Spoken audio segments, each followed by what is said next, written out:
Dudes to Dads is a podcast to help men understand and navigate the transition of being a single dude into a family man. How do we make sense of it all? Well, we probably won't be able to, but let's go ahead and have some fun trying.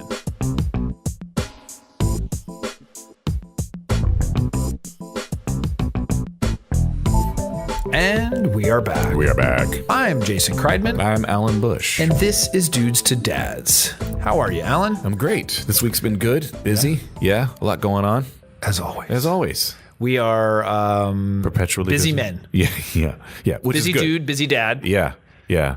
I'd rather be busy than not, because I've learned that when things aren't busy, You get in trouble. You either get in trouble or something bad's going to happen, or you're not going to have what you have anymore. Right. It keeps you out of trouble. Exactly. That's for sure. Yeah. So we've had some interesting episodes lately. Yeah. Some very passionate episodes. This one is no different. Okay. This is a very, very passionate, very close to my heart episode. Okay. How to stop your child from whining. Okay. And naturally, Did you every smell kid, the sarcasm? I mean, Yeah, I know yeah. we're on an audio and video, but You're you can right. still smell the sarcasm. I can smell it. How to stop your child from whining. Yeah. So the secret, or I should say not even the secret, but the answer, you can't. You can. Okay. So that's it. That's the whole show. Episode. Thanks. Podcast at dudestodads.com. Good night. Show is over. We're done. So there is an organization called Hand in Hand Parenting. Okay. Really good organization. This lady, Patty Whipfler, I hope I'm pronouncing it correctly. Okay. She had written this article for them, and she's part of their organization. And so this episode was inspired by this article because it talks about how to stop your child from whining. Yeah. But it's not so much about stopping your child. It's more about your attitude towards it and how to deal with it. Yeah. So, which is really just, we use that kind of title as link bait. Yeah. For those who don't know, the 7 ways to blah, blah, blah. Here's the answer. Yeah. And the reality is that with most parenting things, it's really about you. Sure. As the parent. How do I deal with this? Right. How do I act towards it? How do I think about it? What's my approach towards it? It's not so much like, what am I going to make my kid do, or how is my kid going to do this? And especially when you're dealing with a toddler, because that's where really the whining is the biggest. Yeah.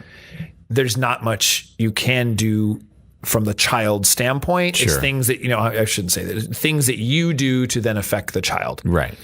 And it's so funny because I went through this, my kids are not like this now.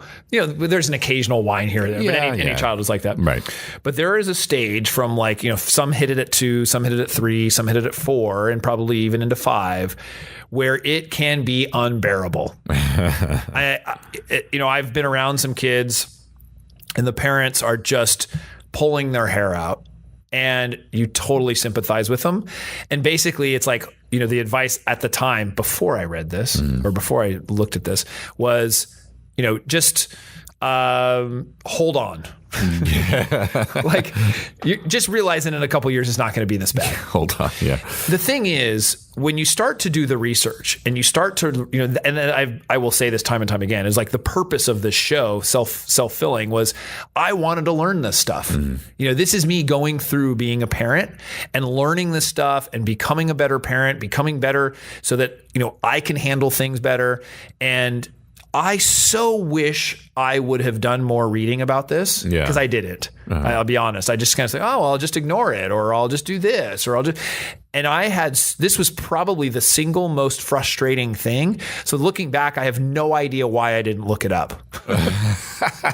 I really didn't. Yeah. I mean, I'm being honest. It's like, there's so many other things that I looked at, of like, how do I do this? And how do I deal with this? And what's for whatever reason, I didn't look up whining. And there's this thing called the internet. Right. You can search in this web, it's called Google. Google, yeah. And you can find answers. You can also use Bing. You can. There's not that many people do. I know, or but Yahoo. it's possible. DuckDuckGo. But and it's been around since your kids were born.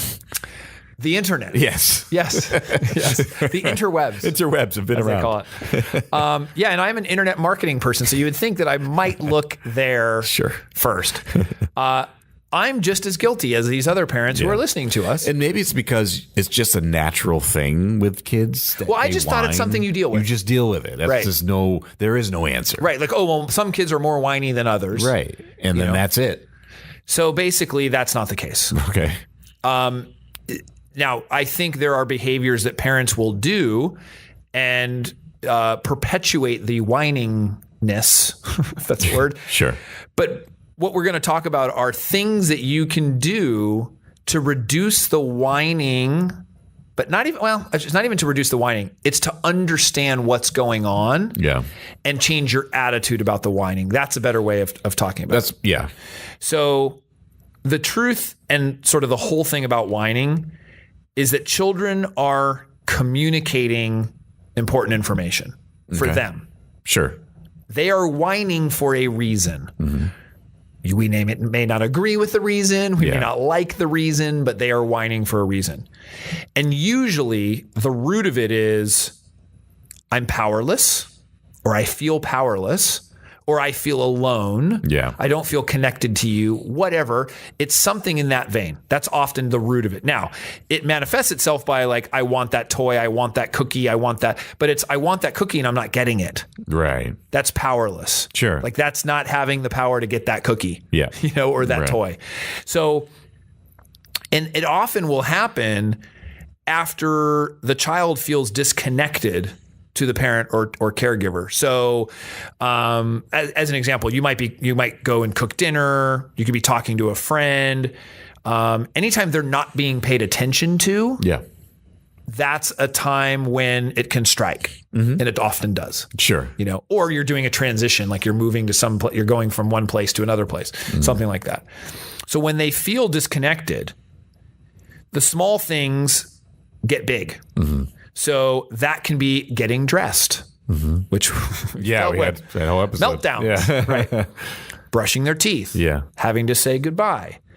They'd really rather continue what they're doing and what they're involved in than transitioning. Right. So and for whatever reason, they're feeling either connected to that situation and they just don't like it and they have no control over it. And so they don't know how to communicate that. So part of it is just kind of understanding that. That alone is a big deal. Like just realizing they're trying to communicate something. They're not just being an annoying little kid. But when a child is sitting there, I want this, you're just, it gnaws at you. So the first step is to realize like it just shouldn't gnaw at you. Like, okay, wait a second. They're trying to communicate with me. Asking yourself, like, what is it that they're trying to communicate? Right. And trying to get to the bottom of it. So the next thing is realizing that whining children have real needs. So part of it is they want to feel connected to you. And so if they don't feel connected, that's when the behavior goes wild. That's when the behavior will go wacky. And whining children have feelings that won't be rational to us. Right. Like I said about the shoes that my daughter had, where to her it was a really big deal. To me, it's not. Right. But it's hers. That's her deal. Yeah. And so we have to be empathetic to that. And the feelings can come like at the end of a situation, at the end of even when they're playing. And it can even happen from a time before. It doesn't even have to be right then. Right. So it's almost like they're storing up this energy and this upsetness, Right. And I love making up words. Exactly. Yeah. It'll be a word soon. Like we got to have a like a wall of words or something like that where I make up syllables and make up stuff. They can be, it can be from the day before. It can be from some other time that you just don't even realize, like, why is this happening? Yeah. Like, what is this not making sense? Came out of nowhere. This came out of nowhere. Supposedly, exactly. Realize that the whining children are not trying to manipulate you. They're not doing this to manipulate you at all. They're not trying to, make you feel bad or anything like that. They're just telling you that they need help. That's really what it is. It is really like a cry for help. So you can picture the child saying, instead of, being upset, maybe they're saying like, I want a cookie, and then whining. But they really are saying, even to that extent, please say no. I need a good cry with your arms around me. So part of what this is talking about is that a tantrum or laughter or scream or whatever it is sometimes is required. Yeah, it's the release of that pressure. It's the release of that energy. Yeah. And so that's a really important thing. So you can help your child connect again, but they're going to need that emotional outlet. Mm-hmm. So you allow them to have that outlet, and you allow them to throw the tantrum. You allow them to just cry and whine or whatever that is. But your attitude is different about it. You're like, okay, they're trying to tell me something right now. Right. Instead of you getting pissed off, yelling back at them, get up to your room, trying to discipline them, doing whatever it is, it's not going to work. It might work in the very short term, threatening them, timeouts. There's all kinds of techniques that people will use. Yeah. And it will work short term, but it doesn't solve the problem. It doesn't solve the problem of allowing them to release that energy and getting it out, and then feeling close to you to be able to do that. Right.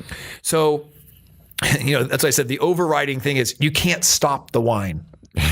The whine's going to happen.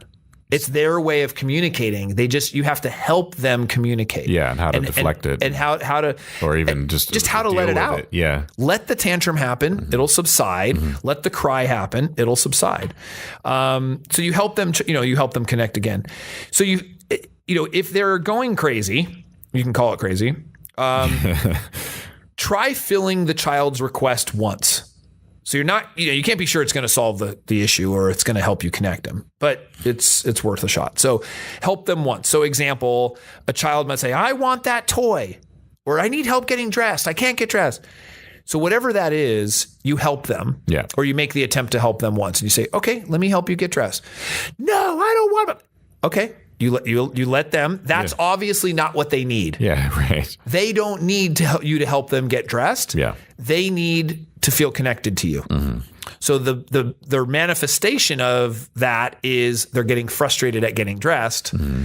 but they need love or emotion or connection or whatever that is. It's really interesting when you take a step back and look at it. Yeah, yeah. Like, what do they need right now? That's the question you're asking. Well, I told you about the circumstances before where I said, hey, let me know when you're done being crazy to a friend of mine. And it worked because I didn't understand what she needed at that moment. She was just getting mad at me for almost no reason. It was very childlike in that regard. I had no idea why this person was getting upset with me, but I was like, I have no idea what you're talking about right now. And I said this, I go, let me know when you're done being crazy. I'm going to be over here to do work. And for a week, we didn't talk. But then the following week, she goes, I'm sorry, I'm being a brat. Well, yeah. And I can tell you, I can see many instances where I have not probably handled this correctly, where my kids are whining and I either ignore. Yeah. And just completely ignore and be like, like you said, tell me when you stop being crazy. Yeah, I didn't ignore it. I'm not gonna go to that level. Right. But I might even say, hey, you know what? You can go over there and when you're done, come talk to me. And right. That's not what they need. It's hard to do that with a 5-year-old. Right. And that's not what they need. They actually needed to feel connected with me, not away from me. Right. It's not the distance that's not going to solve the problem. It's going to make it worse. Right. But bad attention is better than no attention. Yeah. So, like I said, they might, in the short term, it might kind of quelch it a little bit because out of fear or something, but it's not allowing them to release. Yeah. So a better situation, like let's say, my child is crying over how they're getting dressed. It might be to just go and hug them, and we're going to talk about how different ways, but it's saying, hey, can I help you get dressed? And they're like, no, I don't need your help, blah, blah, whatever. I'm just making a situation up, is to actually then, offer them that. And then if they don't want it, back up and, maybe try something else and try a different approach. Yeah. So if they're not satisfied, offer closeness and a clear limit. So let's say, they want something. You might say, no, but then give them a big smile. Say, you know what? No, you can't have that. It's not a smirk. It's a, no, I'm sorry. You can't have that. You're being nice. And even maybe give them a kiss on the cheek or something like that. If they do it again, persist and maybe even give them more affection, maybe even give them a hug, something like that. At some point, the affection you're offering them will either move towards laughter or a tantrum. Like they might go even more crazy. They might start totally throwing a tantrum. It's just like, don't touch me, blah, blah. Let them go through that. Yeah. Just let them. They're kind of making the analogy, but it's where somebody's having a seizure. Yeah. You allow them to have the seizure. You're not trying to constrict them. Right. You're allowing them to just go through it. They'll relax. I don't want to necessarily make that kind of comparison. No, but I get it. Yeah. In that mentality, the idea of allowing them to have that emotion, let it out, feel it, and it'll eventually subside. Right.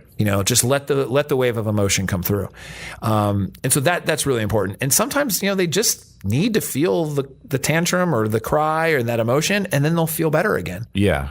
I always try to figure out, and maybe this is not right of me to do so, but what age are they being manipulative? Because if they've been taught for years, Well, yeah, and then so if they're doing this, because I know there's a difference between a 5-year-old and a 15-year-old, right? And a 15-year-old might be either being way, whiny. I mean, no, you're right. The circumstances they need might connection. be they still need a connection, but some of them will use that. Because they're smart enough to understand that, hey, if I do these certain but either way, the parent's handling it wrong. I agree. That means that if they're, quote, using it for manipulation, it means that the parent has allowed that to be, allowed themselves to be a manipulated. way to be, exactly. So the parent's the one that has to check themselves and be like, okay, even if my child is older, right, and they're whining and crying and throwing a fit and getting angry, they need something. Yeah. There's something's going on. They're upset, and it's funny. I've asked my kids that where it's like, they're, let's say they're getting dressed for school or something and something's upset. It's like, oh, would something happen at school? And I'll try to like sit there and rationalize it. And that may not be any of it. Yeah. The truth is like, they're just maybe not feeling good right now. Yeah. I was just frustrated. Right. Yeah. And they don't know how to communicate. Right. Yeah. I got hormones. I got all kinds of stuff going on. I don't know what to do. Yeah. Oh, can't wait for that. If you can't be playful, like it's just not working, then just be clear on the no, make eye contact, and then maybe make some other kind of contact as well. So maybe it's a hand on the shoulder and just say, you know what, that's just not going to work right now. Yeah. Right. And you're making contact with them, and they can see that you're listening and that you're attentive to them. Yeah. You're not turning the other way and ignoring. It's funny because I'm thinking about it as I'm talking, like, wow, I shouldn't be doing that. I mean, not all the time. I think I handle it sometimes, but I can see where that can be improved. Yeah. Of really handling it in a different way. Yeah. So, and then allow for the laughter or tears as long as you have the time and patience. Yeah. There are situations where you're like, okay, but we need to have 5 minutes and we got to leave. Yeah. So you may not have that time. Sure. So you got to kind of, but if you do, it's at night, it's whatever, like, hey, go ahead. Yeah. Like, yeah. Unload. Let's do this. Go ahead, hit the bag. Yeah, exactly. They're working through something. Let them finish. Just let them go through with it. Mm-hmm. And then listening time can help you keep perspective when the whining begins. So, the whole point of the whining, or I should say the whole gist of it, is that we actually feel helpless. Mm-hmm. And then, like you said, we're often feeling like we're being manipulated. Right. So. Yeah. And that's so funny because I've heard parents or friends of mine that are parents kind of think that way about their child. I'm like, that kid does not understand what you're even saying right now. They just want what they want. Like, you don't feel like... Or they're hurting. Right. And they want attention, whatever it is that they want. It's like you said, it's not necessarily about the toy or about the thing that's not happening for them. It's about that attention that they need from them. Right. And for them to think that they're trying to be manipulative, it's like, no, they're not. If you want to call that manipulative, it's just, give your kid love. That's all. Yeah. Well, and you're able to utilize, I think the term is, utilize mental preparation. So for us as the parent, you come across these situations, you have to then, go back to the memory bank, to the knowledge base and go, okay, I remember Jason said this. Yeah. It was when their child was whining as a result of it, they need something. Okay, let me think about this for a second. Yeah. And kind of look at it and take a step back versus just reaction. I mean, we're all so reactionary. Yeah. We do that in our relationships too. It's like taking a step back and being like, why are they upset right now? Like, what is going on? No, we can apply all this stuff to the relationship. No, it's so funny in relationships in the same context with someone thinks because you're not doing something, or if you do something a certain way, that you mean this. Right. And I'm a huge person that does not mean anything else but what I'm doing. Like I'm not doing anything subtle manipulation. If I don't like something, I'll tell you straight out. I'm not passive aggressive by any means, but I think people think I'm being manipulative if I don't, or I'm not I'm not being attentive on purpose. Right. It's like, no, I'm just busy, or I didn't think about that, or I'm just a jerk. It's okay. You're like, I'm not trying to manipulate anything. It's like, I know I'm that straightforward. I just didn't think about it. Right. Like if you get mad at that, fine. But what you see is what you get. Yeah, it's a WYSIWYG editor. Right. Hey, that's a good license plate for you. WYSIWYG. WYSIWYG. I wonder if somebody has that. I'm sure someone does, but if they don't, in California, maybe I could take it. That's good. Have that on your business card. Yeah. WYSIWYG. WYSIWYG Incorporated. So that's, those are kind of the ways to handle it. So I have some, I was reading another thing off parents.com. These are kind of quick and dirty. So this is the quick and dirty version of kind of what we just talked about. So if somebody just wants the real quick tips, because we covered a lot of stuff. Sure. Basically, first thing, don't let the whining get to you. Right. Easier said than done, but remember it's for a different reason. Second one, teach your child the difference between asking nice and whining. I thought this was a good tip. Yeah. So explain in a good voice versus a whining voice. Yeah. Explain what those differences are. Yeah. Maybe even record the child at those two different times and play it back. That sounds like something I would do. Yeah. Is a record. Remember this? Totally. Doesn't sound good, is it? No. I remember there was a time where I won't name names, but one of my children was throwing a tantrum, and we put a mirror in front of him. Of him as I give it away. But put a mirror in front. We didn't know what we were doing. Yeah. Put a mirror and say, what do you think? How does that look? Yeah. And he stopped right away. Yeah. Yeah. I don't know that was the best parenting technique, but it worked at the time. It does work. Yeah. Sometimes. I would probably do it differently now. Yeah. And so play it back. So the third one is we often do negative feedback. We tell them when they're doing something wrong. Give them positive reinforcement. Yeah. So you know what? Thank you for using your regular voice or your normal voice when you did that, Yeah. I also like the term that you use, say, tell them what to do right rather than tell them what they're doing wrong. Right. And give them the kind of the clear definition of what right is in your eyes in that context. Yeah. The positive works well. Yeah. And then the fourth thing, be patient, hang in there. Yeah. That's the part, from age 2 to 5, it's just... They're going through stuff. It is what it is. Yeah. They're trying to communicate. And if you have to just kind of take a step back, remember that I can totally see instances where that would have been very helpful for me. I wish I would have known this information prior to my children becoming 2 years old. Sure. I really, really do. I mean, this is so valuable. Yeah. That I think every parent, male, female, mom, dad, everything. Yeah. Can utilize this kind of information because it helps us when you understand where somebody's coming from. Yes. It really helps you get along with them better. It holds back to that whole empathy. And sometimes we forget to have empathy for the little people. The children, because they're new at everything. Yeah. Everything's new to them. So they're experiencing all these things. They're going through their own emotional. You expect them to know. Right. And you expect them to be doing things for the same reasons we are. Yeah. It's like, logically you wouldn't do that. But they're like, how could you care about it? The shoes don't matter. Yeah. And they're like, it's not a big deal. Your shirt doesn't, who cares if your shirt doesn't match or whatever. I mean, there's all kinds of things. I'm 5. It matters. I've only had 5 years to just figure out everying. Absolutely. And this is my first time encountering this. Empathy, as Farrah says. I'm going to play that on a loop. So yeah, with that, I think this is a very, very important concept. Yeah. And for parents to understand that the whining, you really have to take a step back, look at yourself and how you're reacting to it. And that's going to allow you that kind of change in your kid, because your kid is going to whine. They just are. Yeah. It's not your fault. Right. But you can reduce the impact. And I think, as you said, as they get later in life, that connection with you and knowing that they can come to you. Yeah. I think that starts to establish that kind of presence too. For sure. Yeah.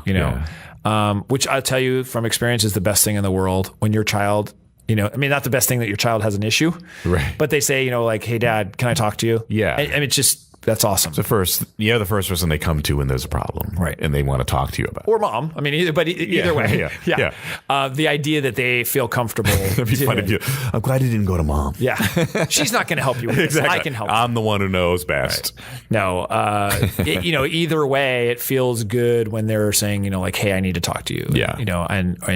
And you're not going to criticize them. in any way Right. when they come to you. And that's, in fact, that's for a later episode. Sure. But when your child comes to you, or even your spouse, and is disclosing something to you, you know, don't get upset. Don't and don't get too critical. Otherwise, they're never going to tell you. Right. You got to hold. And that's one to grow on.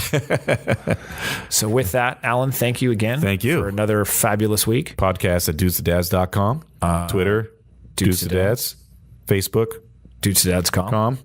And what else we got? iTunes and Stitcher. You can leave some 5-star reviews. That'd be great. Subscribe. And then subscribe to there. And then also YouTube. You can subscribe. Subscribe. As well. Yeah. Dudesadads channel. There's all kinds of methods of communication. Please be a part of them. That's just so beautifully. And with that, I'm going to go whine. All right. Have a great week. Take care, guys.